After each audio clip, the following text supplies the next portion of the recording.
கிருஷ்ணகிரியில் அதிக வேகமாக வந்ததாக கூறி தனியார் வேன் ஓட்டுநர் மீது தாக்குதல் நடத்தி கார் கண்ணாடி உடைக்கப்பட்ட சம்பவம் பரபரப்பை ஏற்படுத்தியது. ஊத்தங்கரை அடுத்த கதவணி சுங்கச்சாவடி பகுதியில் போச்சம்பள்ளி தனியார் கம்பெனிக்கு ஓட்டுநர் அஜித்குமார் என்பவர் ஆட்களை ஏற்றிக்கொண்டு வேகமாக வந்ததாக கூறப்படுகிறது.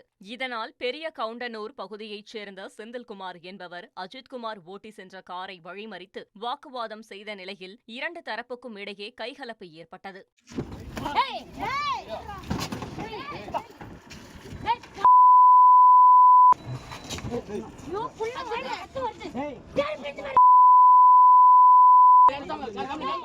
இதில் அஜித்குமாரின் மனைவி உள்ளிட்டோருக்கு காயம் ஏற்பட்ட நிலையில் அவர்கள் மருத்துவமனைக்கு அனுப்பி வைக்கப்பட்டனர். இதைத் தொடர்ந்து காரின் கண்ணாடியை உடைத்து கொலை மிரட்டல் விடுத்ததாக செந்தில்குமார் மீது நடவடிக்கை எடுக்க கோரி தாக்கப்பட்ட ஓட்டுநர் மற்றும் சிப்காட் ஊழியர்கள் ஊத்தங்கரை போலீசில் புகார் அளித்தனர்.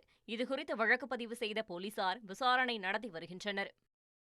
கோவையில் தூங்கிக் கொண்டிருந்த பூனையை சிறுத்தை ஒன்று கவ்வி செல்லும் சிசிடிவி காட்சி வெளியாகி அச்சத்தை ஏற்படுத்தியுள்ளது. கோவை தொண்டாமுத்தூர் சுற்றுவட்டார பகுதிகளில் சிறுத்தைகளின் நடமாட்டம் அதிகமாக உள்ளது. அந்த வகையில் தொண்டாமுத்தூர் தாளியூர் செல்லும் சாலையில் தூங்கிக் கொண்டிருந்த பூனையை சிறுத்தை ஒன்று பதுங்கி வந்து கவ்வி சென்றது. இதனை கண்ட தெருநாய் அந்த சிறுத்தையை துரத்திக் கொண்டே ஓடியது.